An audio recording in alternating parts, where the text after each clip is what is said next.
North Korea is a waste of time, just one day after Secretary of State Rex Tillerson confirmed that the United States is in direct contact with Pyongyang. The president said, "Save your energy, Rex. We'll do what has to be done." Joining us now to break this all down is Bruce Klingner, Senior Research Fellow with the Heritage Foundation. Good afternoon, Bruce. Thanks for joining us here. Thanks for having me.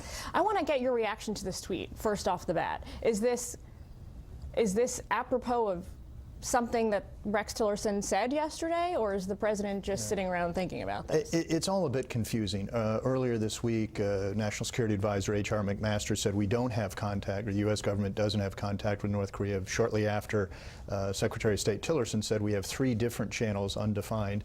And then now, just a day later, the president saying sort of don't bother with the diplomacy. So it's a bit uncertain what the U.S. policy is. And then when the president says we'll do what needs to be done, we're unsure whether that means pressure, which the U.S. has been increasing recently, or it sort of resurrects the idea that we're going to do some kind of military option. Your reaction yesterday when you heard that Rex Tillerson, or on Friday, when you heard that Rex Tillerson said we are in direct communication with Pyongyang, based on what you know, was that welcome news to your ears? Was that sort of suspicious news? What was your gut reaction to that? I would see it as business as usual. We have a State Department to talk to people that we don't agree with or even like. But I would distinguish between diplomacy, where our diplomats meet with counterparts, even from North Korea, and formal negotiations, going back to a 6-party talks, which I don't think would be fruitful as long as North Korea says they will never, ever, ever abide by the basic premise of those talks, which is denuclearizing North Korea.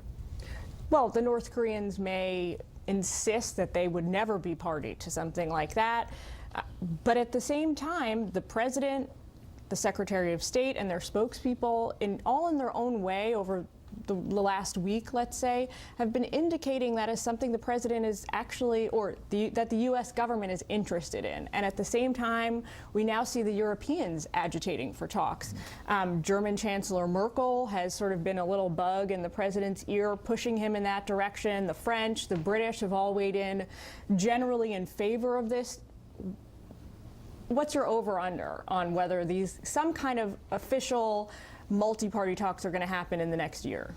I think it's still very long odds. One of the purposes of the increased pressure is to get North Korea back to the table in a meaningful way.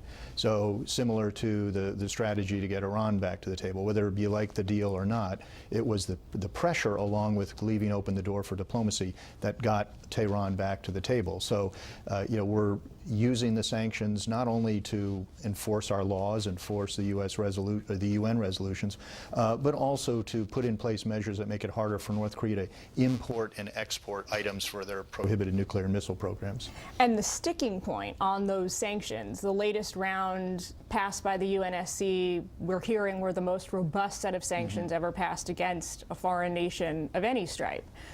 Do you believe that these really have a chance to sort of turn the tables if they're implemented correctly and people abide to the letter of the resolutions? Do you think something good could come out of this and we could potentially avoid further conflict with North Korea? Well, the pressure and enforcing our laws and the resolutions, as I said, have multiple objectives. So, they are used in conjunction with other instruments of national power as part of a comprehensive integrated strategy. So no tool should be used in isolation. We use all of them together. Right now we're emphasizing pressure for its own purposes of enforcing our laws, but also to try to change North Korea's calculus, to get them back to the table to fulfill the many previous pledges they made never to have nuclear weapons. It sounds like you're saying it's sort of a program of strategic hedging and balancing and trying to keep things in order at any given specific moment in time rather than looking forward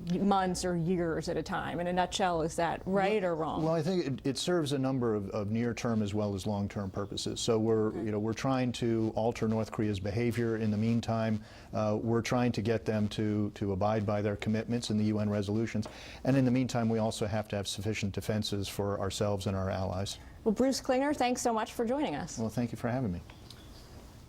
Why does it always take some kind of natural break, back-to-back hurricanes have left millions in desperate need. How some country music's biggest names are raising money. We're all in the